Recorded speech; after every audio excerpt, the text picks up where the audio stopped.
It's Wednesday, the 24th of December. It's Christmas tomorrow, so Merry Christmas to those that celebrate Christmas. Happy holidays, happy Hanukkah, whatever you're celebrating. I hope you have a good time. Certainly, Thailand will be very, very busy over the next week and then into January. It's sort of the peak of the high season. Now, tourism obviously is very important to Thailand. Depending on who you read and when you read it and who's written the story, the tourism can probably provide some 12 to 15%, maybe a bit more in some estimates, to Thailand's GDP. Now, tourism's been a hot topic this year because the tourism numbers have gone down. Now, for the decade or even longer before COVID-19, tourism every year just kept on pumping up and up and up and up until we got to 2019. And in that year, we had just under 40 million foreign tourists to Thailand. This year, it's probably going to end up around about 32 million. Although the last 2 months of this year, it's really surged in some markets. Phuket, for example, I've been down there the last couple of days to the airport, driving further down to some of the shopping areas. The place is absolutely rammed. I've never seen it so busy. I'm very, very sure that this high season will be the busiest high season in Phuket. That's all I can speak about with any authority. I'm not sure where you are, but maybe you'd like to report how the Christmas and New Year crowds are around your area. But I found this article from the Bangkok Post, written by somebody in the Tourism Authority. It actually pointed to a few targets and a few reasons they thought they were going to do better next year than this year. So I'd like to hear what you have to say about those matters. Let's get into it. It's from the Bangkok Post. So their headline, the article written today, Thailand tipped for major tourism revival. And it's hard to miss their forecast. Arrivals forecast to hit 39 million in 2026. So confidently predicting, according to those numbers anyway, an extra 20% of tourists next year are getting close to those numbers we had back in 2019. And the Association of Thai Travel Agents expects 39 million foreign arrivals next year, including 9 million Chinese. Yes, I know what you're going to ask. I did check. This year we had about 4 million Chinese visitors. And they point to the Thailand Tourism and MICE Next 2026. MICE stands for Meetings, Incentives, Conferences and Exhibitions. And that's set for January the 23rd. There'll be 1,200 to 1,500 participants from Thailand and overseas. And the ATA president says that many tourism markets, including China, have been recovering during this high season, following the official state visit of Their Majesties the King and Queen, as well as rising seat capacity from new chartered flights. So some enterprising entrepreneurs look like they've leased a few extra jets and some new charter flights from China to Thailand. About the visit of His Majesty the King and Queen to China, and that happened in the middle of November. I'm not sure if that of itself would be adding a lot of extra numbers, but it certainly would have kept Thailand on the front pages of any Chinese social media. And then in the middle there, another issue. He said he believes the government will not allow the border conflict with Cambodia to be prolonged as it impacts both the economy and tourism. Tourism operators are hoping for fruitful results from the General Border Committee meeting. The GBC, the General Border Committee, has been a mechanism for bilateral talks between Thailand and Cambodia, set up quite a long time ago, as this border dispute has been dragging on for many decades. Now, initially, Cambodia said they didn't want to have a GBC, one of these committee meetings, held anywhere in Thailand. Looks like they've changed their mind. And noting Nation Thailand on their Facebook page reporting that Cambodia has dropped its earlier demand and agreed to join the GBC meeting in Canterbury, where the secretarial talks are due to begin on Wednesday afternoon. I think that's next Wednesday, not today. The Ministry of Defence and the Cambodian GBC side had agreed to attend the meeting in Canterbury after previously calling on it to be held in KL in Malaysia. So thumbs up and good luck for some fruitful bilateral talks between the two countries. That GBC is really the only way for a short or long-term resolution between the two countries. They are the only ones that can sort this out. So long may they keep talking. Now, on a wider perspective, How much has this border conflict affected Thailand tourism?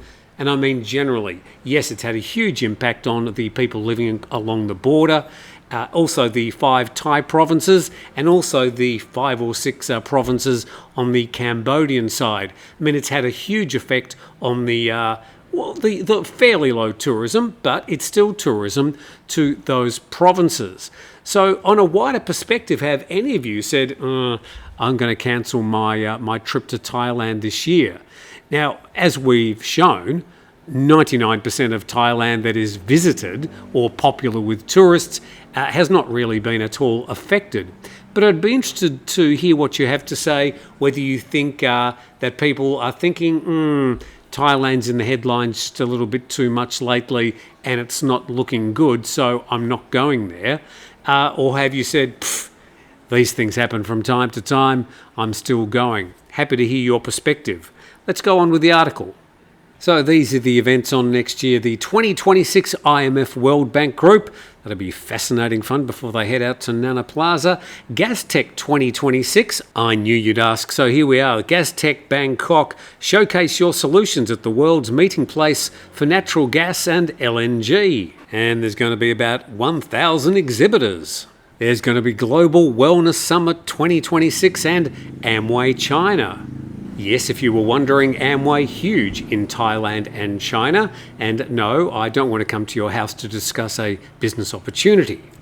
And the president of ATA says 39 million arrivals is not a far-fetched target for 2026 if the tourism sector works proactively. And then he moves to the next election, saying that once a new government's formed next year, ATA would like more collaboration with the private sector to strengthen significant markets. So that tweaks another question. There's going to be an election in Thailand, a general election on February the 8th next year. Will the run-up campaign, and no matter who wins and loses, I mean, I've been living in Thailand some nearly 15 years, been a variety of governments, including basically a military government for 7 years. And during that time, Thai tourism just kept on getting higher and higher. So will any of that affect Thailand's ability to attract this expected some 39 million tourists next year?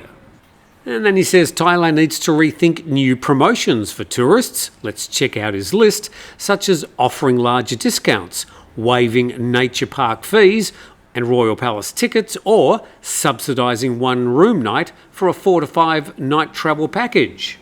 Come up with your own promotion. What sort of promotion do you think would swing you to come to Thailand rather than going somewhere else next year?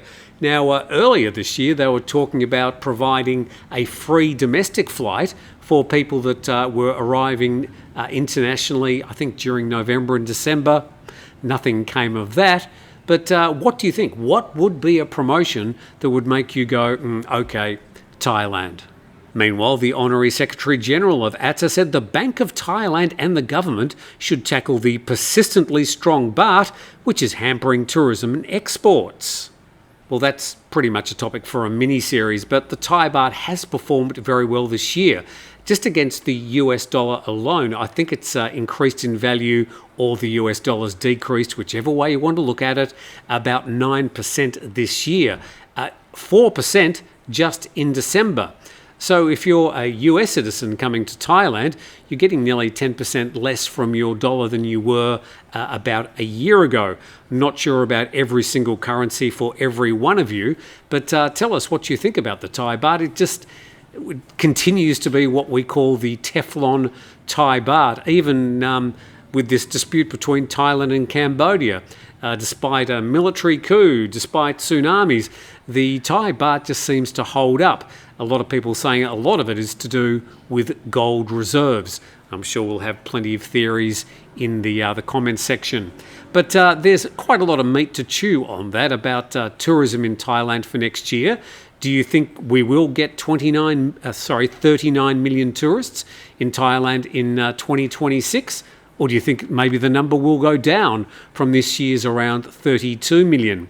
Noting that the number this year is about 7.25% down from last year's tourism numbers.